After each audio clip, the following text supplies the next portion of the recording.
وای مال زما مټي زما زور رالی او خلک خبر شي زما رور رالی یو یې درد یو دعا دا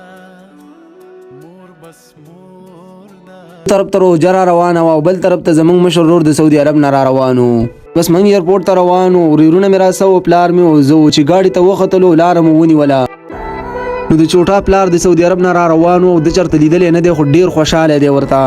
چونکې زه ورسه ډایرکټ د کالج نه را روان شولم نو ما څه نه وخوړې لاره کې مې ځان له مټۍ راواخیستله او هغه هم راپسې دا چوټه نښتې وه او د رانه خوړله چې مې ورکړله نو ده په خپله ونه خوړله او ایستې خپل مشر ورور له ورکړه خو زه تېرې چپې تېره راتلونکي چپې شماره راورسېدلو د ایکه غونډ سر ته او چې د دې ځای نه مو وکتل نو لاره ډېره خرابه وه او داسې دوړې وې چې زړه خرابېدو یو طرف ته لاره خرابه وه او بل طرف ته راته دا شیطان په غۍ کې وده شوی و د موټر مزل وپې هم نه شولو خو راورسېدلو د مومند ګیټ ته چونکې په سبا روژه وه نو رش ډېر زیات او ټریفک جام و نو موږ ایستله تاو شولو د میچنۍ په لار باندې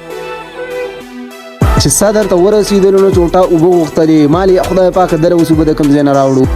خو زه په سړي مې اوبه وڅکلې او راورسېدلې ایرپورټ ته چې د ګاډي نه کوز شولو نو جاز راغلی او ټول مسافر د ایرپورټ نه راوتي وو موږ چې کله ورسېدلو نو جاز نه و خو اجاز و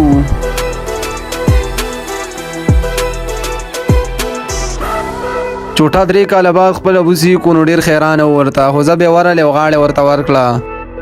سړی مو ځان سره روان کو ګاډي ته وختلو او کور طرف ته روان شولو